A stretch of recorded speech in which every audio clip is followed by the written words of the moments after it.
अकबरपुर के गांधी आश्रम कॉलोनी में सोमवार को जो हुआ उसने पूरे अंबेडकर नगर जिले को भीतर तक हिला दिया। एक निर्दोष शिक्षिका, एक बेटी, एक बहू और एक पत्नी सोनी सिंह अपनी ही रसोई में पति की बेरहम हंसिया से गला रेतकर मार दी गई। सबसे मार्मिक पहलू ये था कि जिस दिन उसकी हत्या हुई उसी दिन वो व्रत थी।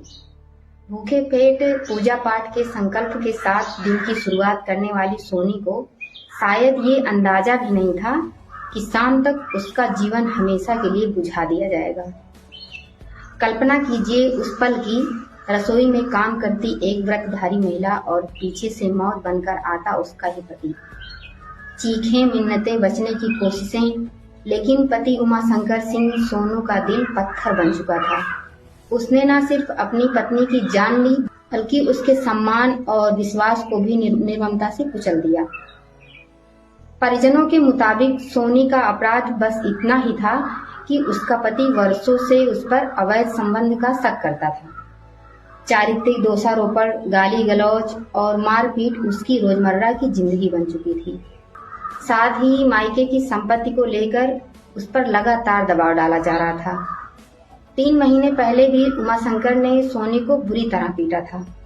सोनी रोती रही, सहती रही, उम्मीद करती रही कि शायद हालात बदलेंगे। मायके वालों ने कई बार थाने में प्रार्थना पत्र भी दिए, महिला सेल में शिकायतें दर्ज कराई गईं, पुलिस के सामने गुहार लगाई गई, लेकिन हर बार नतीजा वही निकला, समझौता कर लो, साथ हो। हर बार सुलह कराकर सोनी को उसी नर्क में वापस भेज दिया गया, जहां से निकलने का रास्ता अब सिर्फ मौत बनकर सामने आ गया। अगर सोनी की बातें सुन ली जाती तो आज सोनी जिंदा होती।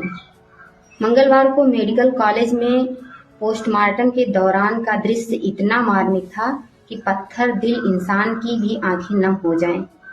माँ की सुन्नी गोद, पिता की बुझी आंखें, भाई बहनों की सिसकियां और रिश्तेदारों की चीखें। हर कोई यही कह रहा था कि अगर समय रहते शिकायतों पर कार्रवाई हो जाती तो आज सोनी जिंदा होती। सोनी के चाचा योगेंद्र सिंह की तहरीर पर आखिरकार पुलिस हरकत में आई और पति उमाशंकर सिंह सोनू, ससुर विश्वभान सिंह व सास मालती सिंह के खिलाफ हत्या व उत्पीड़न का मुकदमा दर्ज किया गया। मायके वालों का आरोप है कि सास ससुर भी बहू को तंग करते थे और बेटे को भड़काते रहते थे। इतना ही नहीं, हत्या के बाद भी आरोपी पति ने चालाकी दिखाने की कोशिश की। उसने अपने सोशल मीडिया अकाउंट पर घर में डकैती होने की झूठी सूचना पोस्ट कर दी ताकि मामला दूसरी दिशा में मोड़ा जा सके। गिरफ्तारी के समय वो अनाप शनाप बयानबाजी करता रहा और लॉकअप से भी मायके वालों को कोसता रहा। घटना की जानकारी मिलने पर कुछ भाजपा नेता भी मौके पर पहुंचे थे, लेकिन जब पूरी सच्चाई सामने आई तो वे भी वहां से खिसक लिए। मंगलवार को पुलिस ने तीनों आरोपियों को गिरफ्तार कर जेल भेज दिया, लेकिन सवाल अब भी खड़े हैं। अगर पहले दी गई शिकायतों पर सख्त कार्रवाई होती तो क्या हत्या रोकी जा सकती थी?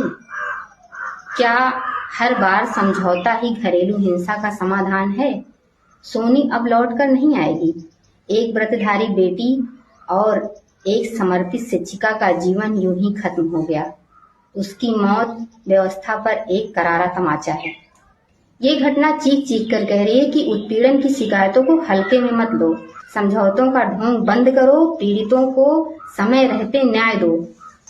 सोनी की आत्मा को शांति मिले और ऐसी हत्याएं रुकें, यही समाज और सिस्टम दोनों से सबसे बड़ी मांग।